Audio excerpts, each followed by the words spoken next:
couldn't see you in the dark there. So I was up at the puppet store getting tonight's hilarious puppet introduction. Hang on. Pretend I wasn't here. Imagine you're my first marriage. All right.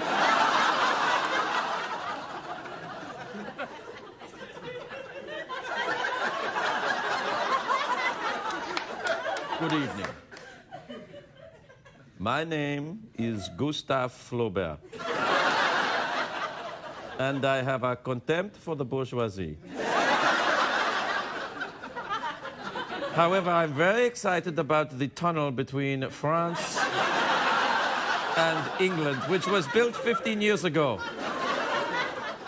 And I'm going to walk through it. Wait a minute. Am I doing a callback to a joke that has not yet occurred in the show? That's the thing about Flaubert. He was always messing with structure. Actually, he wasn't. Flaubert, of course, wasn't a pig. He was French, which is a completely different. Completely different. Flaubert, although he did have sideburns like this. Do we have a picture of Flaubert? We used to. We used to have a picture of Flaubert. Do you have it lying around? Well, do the Andy Warhol one then. Anyway. Yeah, all right. So, you know, the thing about Andy Warhol is he kind of messed with structure too. What Andy Warhol, and people say what Andy did, like they knew him. I didn't know him, but I'm going to do that too. What Andy did is he kind of demystified in a way. He kind of deconstructed pop art, I thought.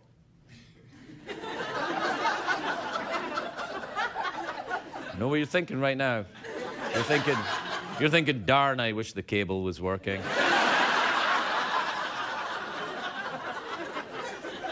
But I rather admire people who deconstruct conventions and then turn them into something of their own, like Flaubert or Andy Warhol.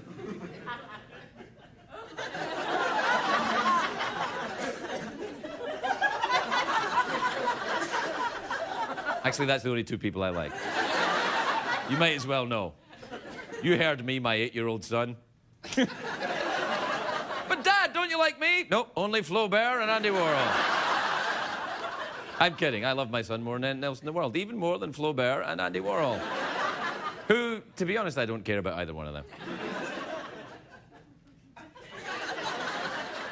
I'm going to get letters now. I hope.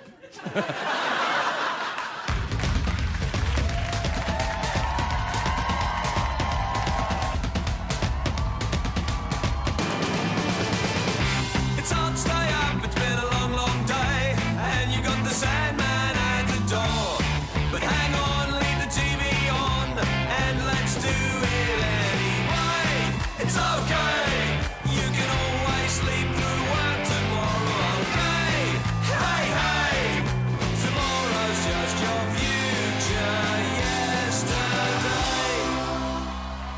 Ladies and gentlemen, Craig Ferguson.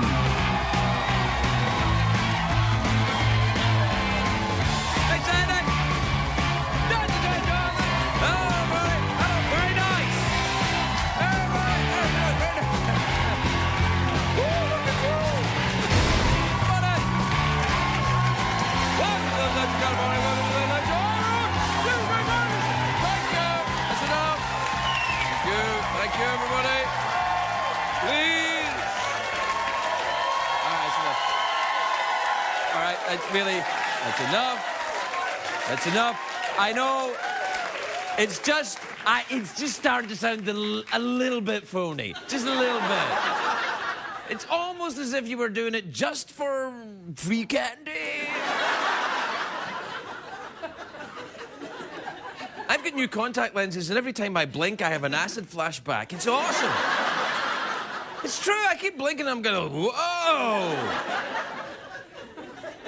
Wait a minute, you can only have an acid flashback if you ever took acid.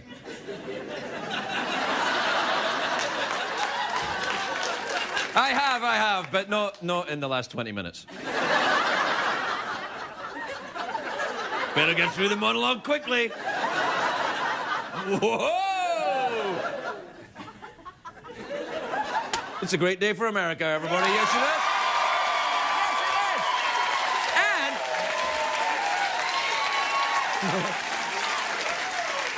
The election results are in. Everyone's talking about what happened in the state of Maine. I was like, what? Because they voted for medical marijuana, but against gay marriage. I think the voters of Maine were worried that guys would get so high they would accidentally marry each other.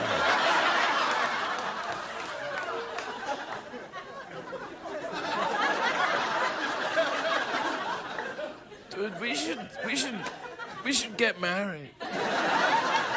I'm surprised Maine voted against gay marriage, because Maine's been touching Canada's bottom for years. In denial, Maine. A debate between the former presidents George W. Bush and Bill Clinton has been cancelled. It's too bad. The debate was going to be called Dumb and Hummer. There's your joke. I told you. There's your late night joke there, everybody. The band are going to go. That was a joke.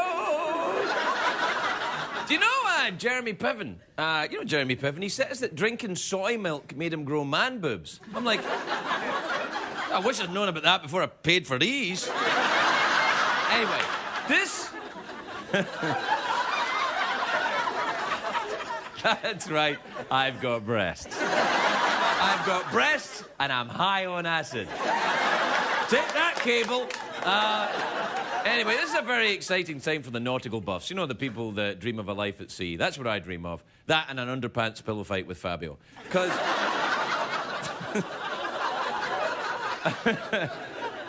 oh, of course, not in Maine. Anyway, well, we could do it, we just couldn't get married.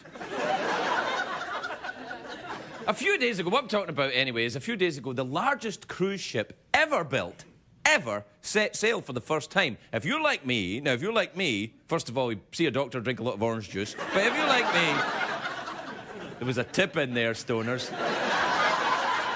Orange juice? Every time. I'm too high! Anyway, if you're like me, you've been breathlessly following this ship's voyage. What happened is the ship left Finland a few days ago, and in a few days she'll arrive in Miami. Do we have a map of the route the ship is taking? There you go, out of Finland there. There's the plane out of Shatnerstan? Shatnerstan is the new name for Canada, everybody.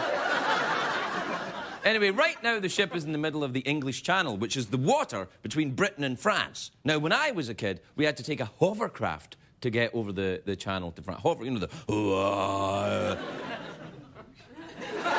you don't take that anymore because they've got the Channel Tunnel, or the Chunnel, they call it. It took forever to build because the English people didn't want a tunnel between England and France. Because I'm not kidding, I remember this in the English newspapers. They were scared that the tunnel would be used by French rats. I'm like, oh, God heavens, no, we don't want French rodents coming over here. Coming over all nibbling at things, bringing French rabies. Anyway, the tunnel's been finished for 15 years now, and yes, the French rats did go to England, but they tasted the English food and they scurried back. We're like, I don't know how these people can eat this crap. Yes, you're right. Let's go back to France. France? You sound like you're from Transylvania. Yes, I'm a Romanian rat. I settled in France. I took a trip to England. Ooh, acid's coming on. Anyway, I'm talking about the giant cruise ship. It's called Oasis of the Seas. It's huge. It's huge, this thing. It's got a park on it. It's got golf courses. It's got a shopping mall. All the things you can do on land with the added excitement of possibly sinking.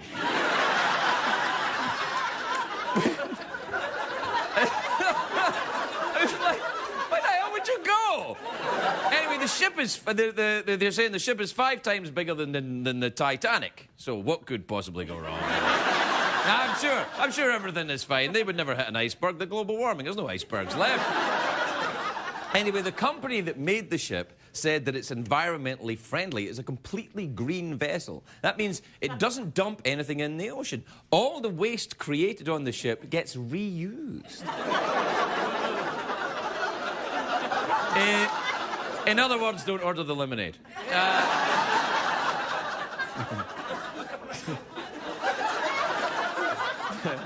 Or the chocolate pie. All right, that's enough. All right, the joke. I know, that was stupid. That was stupid. You're right. You're right, I went too far. It deserved a round of applause. Oh, you've gone too far. We were insulted.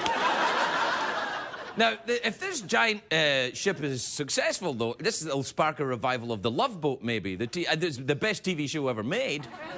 People make fun of The Love Boat, but I enjoyed it. Every week, a different guest. Stars, some people you would never expect to see on a sitcom. Do you know who was a guest on The Love Boat? Andy Warhol. That's true. He was on The Love Boat. He didn't say much. He just kind of went...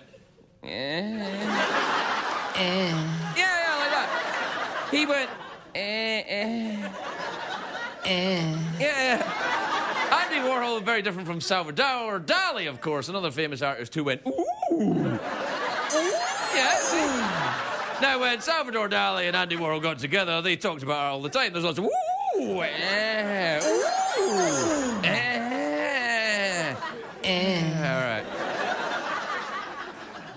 I think the acid's wearing off now. Going to the shortest acid trip in history. You know why? Vitamin C.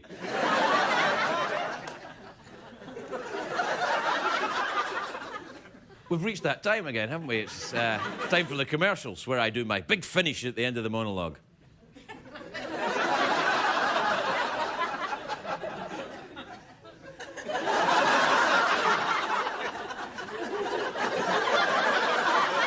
Craig, are you reintroducing the awkward pause to television?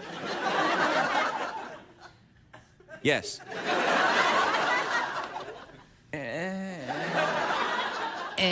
right, we'll be right back, everybody. We'll be right back.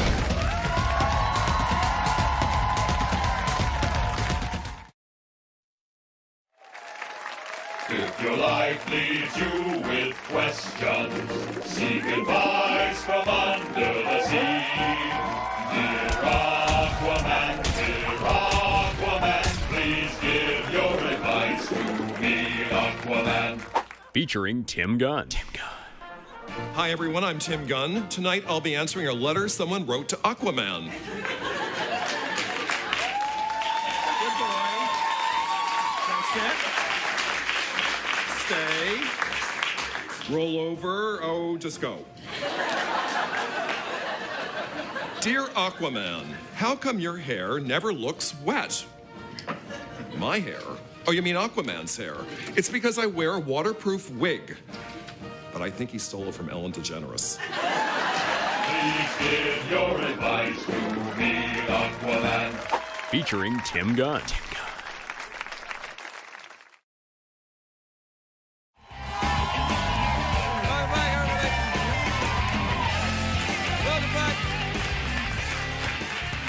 Welcome back. My first guest tonight. No, I'm going to try and keep it a surprise. My tie's long tonight, isn't it? When it's this long, it tickles me.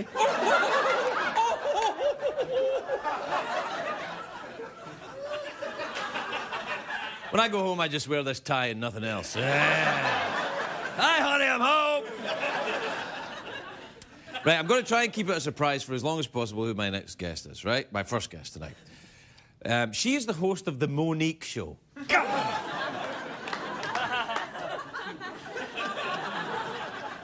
Which is on BET. She's got a new film out called Precious, which is in theatres on Friday.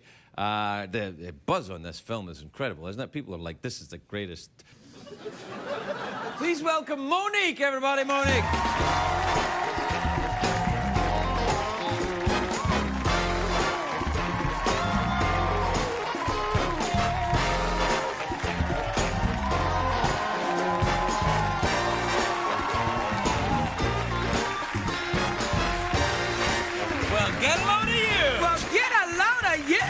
You look sensational. Can I say that? Thank you, look baby. Fantastic. Just You can say anything you want to say to me. Really? Mm-hmm.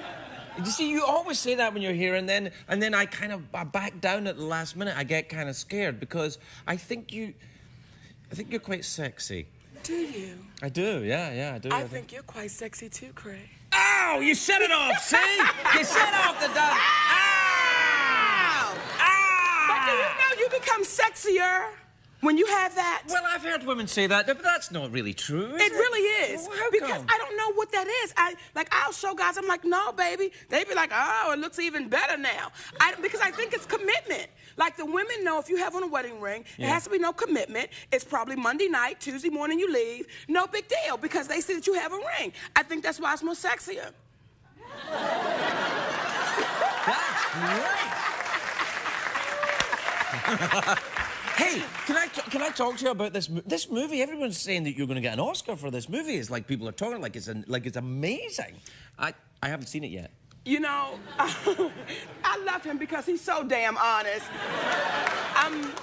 The movie is absolutely amazing, but the credit really goes to the director, Mr. Lee Daniels, who had the vision and who was fearless, who didn't mind jumping over the edge. Because oftentimes in Hollywood, it's the sweet ending. Yeah. Well, with this movie, and people keep saying, well, it's a dark movie. It's not dark. It's just honest. All right. And it's honesty in your face, and it's mental illness in your face in a way you've never seen it before. Oh, right. Because oftentimes Hollywood shows mental illness in a hospital and a straitjacket.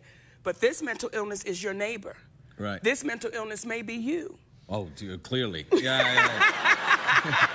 No. But I think this is fine. What happened afterwards? That Oprah called you after she saw the movie, and she became a producer after she saw the movie? Yes. After she saw the film, about maybe 9:30 at night, I get a phone call, okay? And let me just tell you the power of Oprah Winfrey, okay? The power of this woman. So I get a phone call, Craig. Now, I get a call before that call to let me know that I'm going to get that call, okay? So you got to get a call. Oprah's going to be calling you? You got to get a call before the call. Yeah. So I get the call, okay? And I'm like, I'm trying to be cool, okay, when I answer the phone, because I know it's Oprah. So I'm going to answer like, okay, it's just Oprah, right? So I go, hello? And she says, hey, girl, what you wearing to the Oscars? Oh, nice. Now, I am tickled as hell, okay? So after we get finished talking, we hang up. Now, I'm going to lock in the number to let people know. I got Oprah's telephone number, baby, okay? Because I'm going to call her back when I want to talk about something. When I go to lock in the number, this is how powerful this woman is. When I go to lock in the number, it's gone. It is as if she never, I go back to call history. I called Sprint and said, listen, I just got a phone call from Oprah Winfrey. Can you pull that number back up?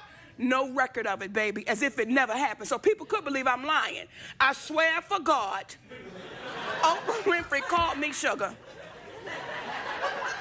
Are you sure she called you? No, where's my camera? Because I'm going to talk right to Oprah. Where's my camera, Craig? All right, Oprah watches this show. Yeah, off you go. Hey, how you doing, sugar? Hi, Oprah. You can call me anytime. Shut up. All right, Oprah, I think you're great. I love you, Oprah. I have a book out.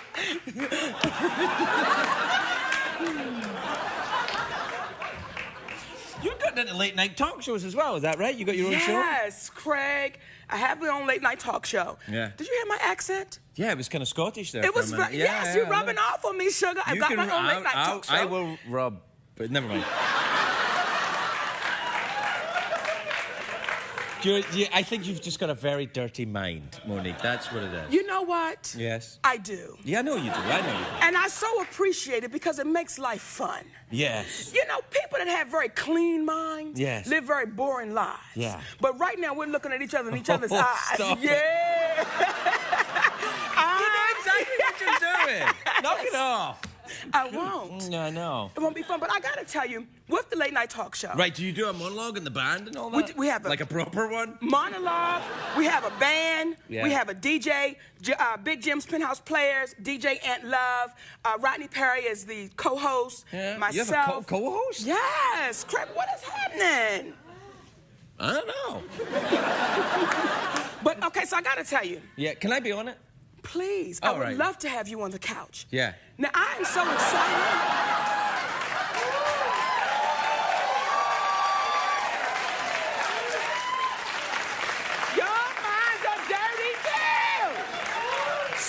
This is one of the ones the TiVo in my house won't tape for some mysterious reason. And late night, it's a party. Yeah. And when I watch your show, it's a feel-good. You feel good. You have a great time with you. So, yes, I do. I have such a good time with you, Craig. I got to tell you, baby. So when they gave me the late night talk show, and you know how the reveal opens, and I come out the elevator doors? Yeah, sure. Well, I'm a screamer, okay? I'm really loud when I get excited. Now, I don't...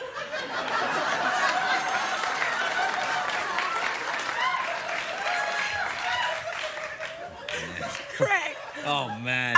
No, hang on. I'm enjoying this. Oh, you got it? Just Okay, give me a minute. Give me a minute. Get it. Yeah, all right. Oh, baby, I got mine, too. Yeah, all right. Now, here's where I need your advice, so you can help me out. All right. Now, when I come through the elevators, okay, it's like I'm really loud. It's like, yes! Hey! I love you!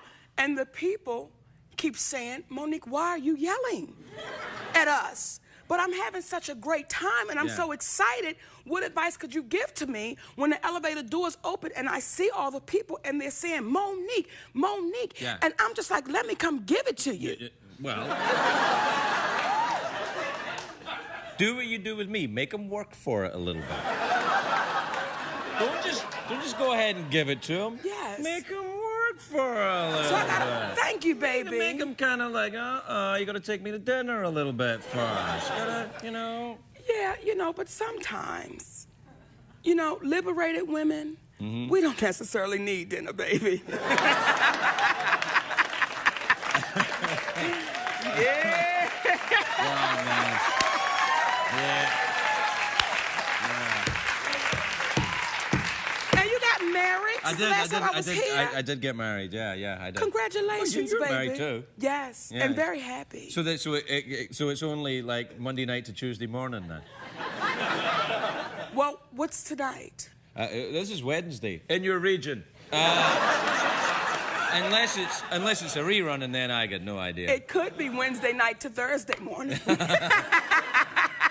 Daylight savings, it's dark. We could... No, all right. That got real close there. Did you see that? I did like that. Yeah. That's right, like... But did you see how you sat back for me to do that? No, I just... No, you put it right in position, no, Craig. Watch your damn self, Craig. No, I was right there. I didn't move. I didn't flinch. I was like a man of steel. I was like, okay. Knock it off. All right. I'm so excited for you to get this Oscar. I can't think of someone who is more deserving and who... Well, I can. No, I can't actually. You know what? You've always been so kind and come on this show all the time, and you work so hard, and you're so good at what you do, and I'm so pleased for you about this. Thank you, brother. Congratulations, Thank really. you, baby. Monique, everybody, we'll be right back.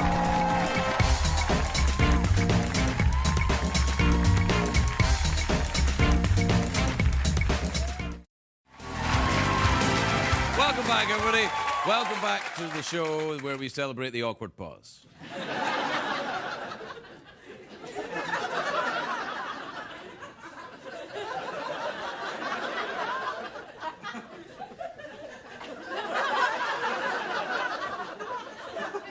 You want to leave your own bedroom, don't you? My next guest is a writer, an actor, and a comedian. He's got a new book out. It's called Stephen Fry in America. So that's a clue to who he is. Please welcome the very lovely and clever Stephen Fry, everybody. Stephen.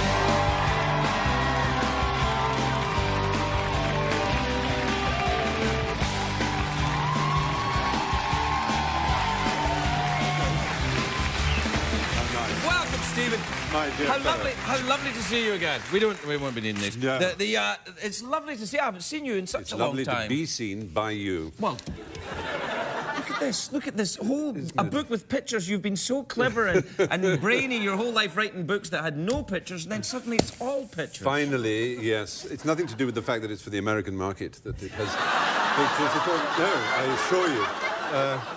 No. I'm speaking to an American. I am an American now. Yes, I'm an American citizen. Look, I've got my tattoo and everything. Oh, wonderful. Yeah. I'm in. Would you ever think of that? Yes, I genuinely would. Really? I mean, the reason I did this is about a journey I made. Did you go to every state in America? I went to every one of your 50 glorious states. Some of them are better than others. Yes, that is. I didn't spend that long in Delaware, it must be said. Yeah. Well, we sort of waved as we went through. Yeah, no, Delaware's where all the credit card letters come from. That's where they are. That's right. Yeah. Yes, and Mr. and Mrs. DuPont have a big factory there, I think. Yes, they do. I don't know. It wasn't in the citizenship exam. So did you have to learn all the state capitals and the mottos? No, they've changed the test. It was quite easy when I took the test. The test, when I took it, it was, do you like soda? Yes. Do you hate Al-Qaeda? Yes. Come on in. Welcome. Yeah, welcome. That's Here's your right. gum. Yes. But now it's I think it's a bit harder now. Yeah. But I think you'll be fine. I think you're clever. Yeah, yes. yeah. Yeah. Well, it's an odd thing. When I was about 10, my mother told me that my father, who's a physicist, had been offered a job when she was pregnant with me in Princeton University. Right. And he very nearly took it. And she said it was really funny because if he had, of course, he would have been born in America. You would have been in America. I know. And the moment she told me that, I had this sort of image of a doppelganger living in Princeton called Steve, who would be physically the same as me, identical in every physical respect. Maybe a bit trimmer, maybe a bit fatter, let's be honest. And I just, to this day, I don't know, I mean, would my attitude have been different? Would my sense of humour have been different? I don't know. Not in Princeton. That's kind of pretty much England. I guess it is. Yeah. But I look forward to your letters. Yes. And let me just tell you one thing. The spelling better be good. Now, but didn't you, one of your books, wasn't that set in Princeton? Yes, it was, funny enough. Yes. Was that because of that? You did that? I suppose I've always had a bit of an obsession. And oddly enough, my great university friend, Hugh Laurie, plays a doctor in Princeton. That's right, yes. How weird is that? Yeah, it's kind of odd. Have you ever been to Princeton? I made a film in Princeton. I did a movie called IQ. IQ with Tim Robbins and Meg Ryan. And Walter Matthau. Walter Matthau, yeah. That was a good movie. It was. I played the usual English part of it. Emotionally. You were the jerk. A cripple. Oh, don't come along, Buffy, and all that. The emotionally constipated nobody who gets axed by... But I tell you, Tim Robbins' best friend was played by Tony Shalhoub, who then went on to be Mr. Monk. Mr. Monk, yeah. Then I did another movie with Tony Shalhoub in it, and also in it was James Gandolfini, who went on to be Mr. Soprani. The Soprano. Is it? Yeah. Oh. Mr. Soprani is... OK. It's... those tablets in the dressing room you leave for your guests. Acid. Acid. I wondered. Have some orange juice. I've got some here. Yeah, you got to take the vitamin C. Yes. It worked surprisingly tennis racket. Yeah, it takes time to take an effect. Well, listen. The last time you were here, we had a discussion, not an argument, a debate about flying, because I was saying how terrified of flying I was, and you were saying you were a pilot. Yes, I'm terrified of crashing, but not of flying. Flying is fine. I'm also terrified of crashing, but in the time since it's been 3 years, in that 3 years, I have since become a pilot, and I have my pilot's license. Oh, congratulations. Yes, what do you fly? I fly a Cessna. Oh, brilliant. Yeah. Cessna. That's just a little bit pathetic, though, because that's got a... It's not a tail dragger. It's not a tail dragger, That's no, but it's fun. It's got 240 horsepower engine in it, this thing. No, it is. You start this thing up, it's like... The strange thing about flying, it's great to fly, and being up there is marvellous. In little old England, where I am, which is about the size of one of the three... Delaware, I think. It's about exactly tiny. There's a part of England where I grew up, and I know almost every field and every church. The moment I flew, 5 seconds, you're lost. You look down. It looks very different. It's just extraordinary, isn't it? And those are the things you have to learn how to read wind and how to look down and look down at orient and look down on people. Yeah. You can learn that at Princeton. Yeah. That's good. No. I've got a chip in my shoulder. I never had a proper education, and I feel that when I was about 10 years old. You mentioned Flaubert. Flaubert, yeah. How many talk shows in America have people who mention Flaubert? That's pretty impressive. You should be proud. Yes, mentioning Flaubert.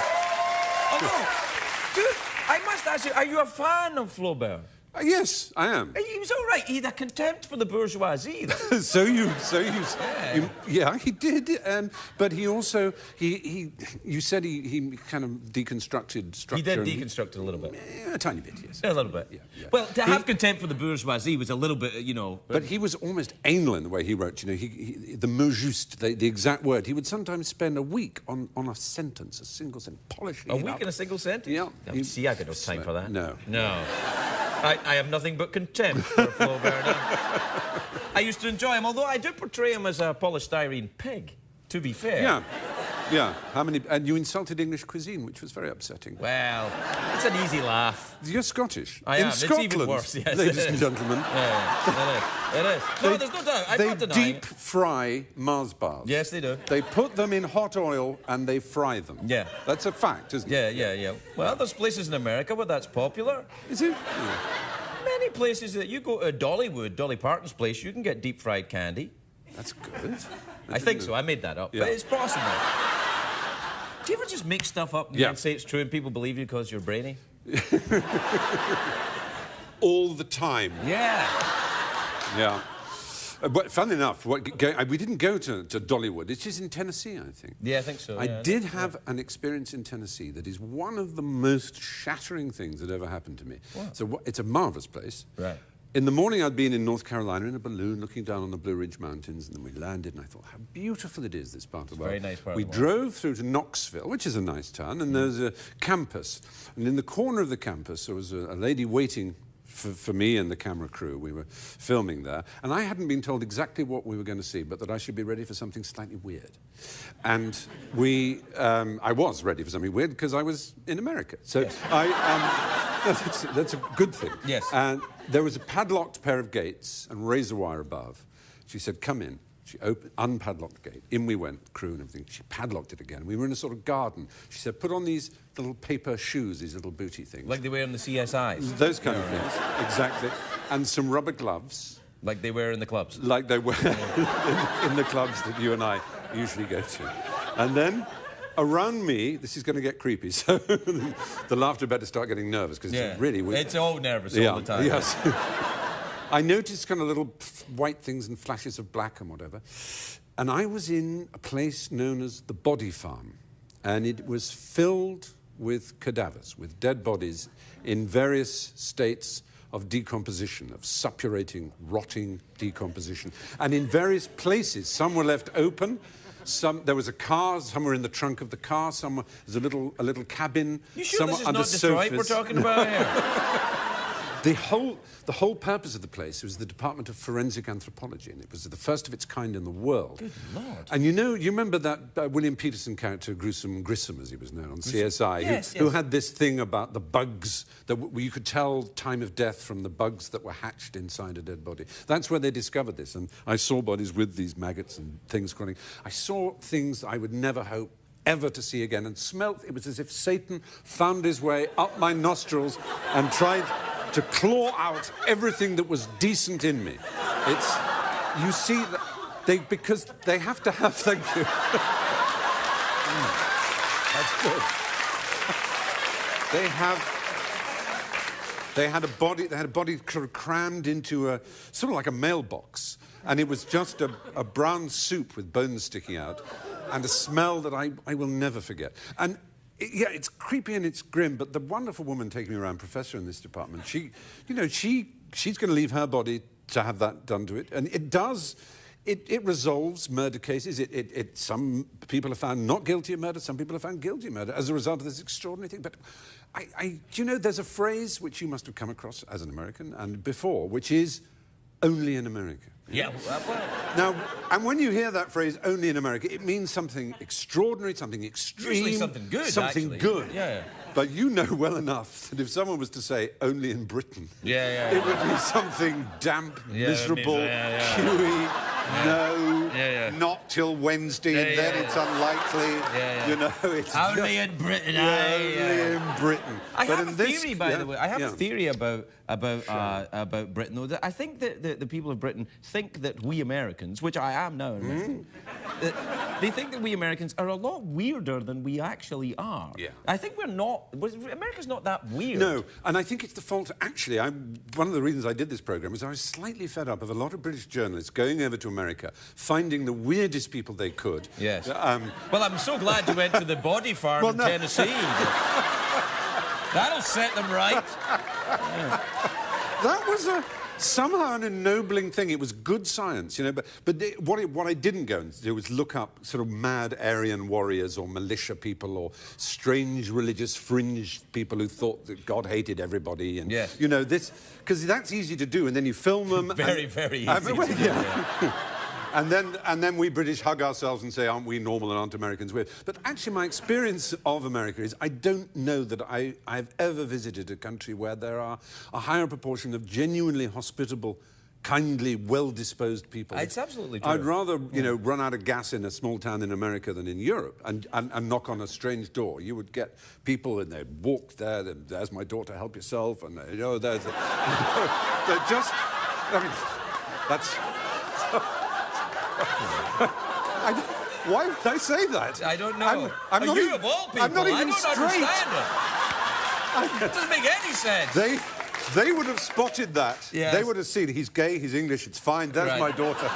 There's your daughter. Please help her with her embroidery. Yes, exactly. Oh, we're completely out of time, Stephen. Which is a great shame. Well, you enjoyable. know, one of the things about acid is, you know, time goes all over the place. Absolutely. Yeah. It's lovely. Now, please, let's not make it 3 years until the next time. Because I don't want to get any more tattoos or more flying lessons. I'd like to just carry on normally. It's lovely to see you. Good luck with this. I'm a great fan of your work, and I'm looking forward to both reading this and seeing the show. Will it be on BBC America? It's on PBS, actually. Oh, really? Yes, it is, on various PBS stations throughout the nation. Oh, that's very classy. Yes, we'd like to think so. Stephen Fry, everybody.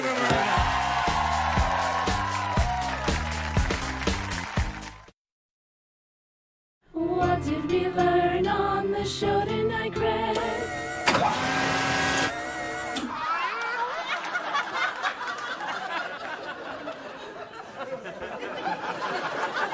Look, some of the stuff that we learned on the show tonight was true and some of it was false. Now, the true stuff is orange juice when, you know, things are getting out of hand. That's true. But I'm afraid Stephen Fry was right. Flaubert was not a deconstructionist. Why couldn't I have said that on the night Paris Hilton was on? She would never have busted me on that.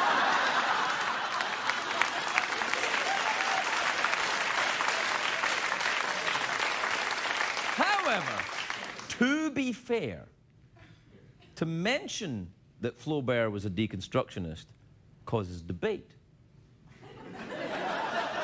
The debate is the structure on which America is built. Therefore, to mention something that you know is untrue in order to stimulate conversation is an act of patriotism.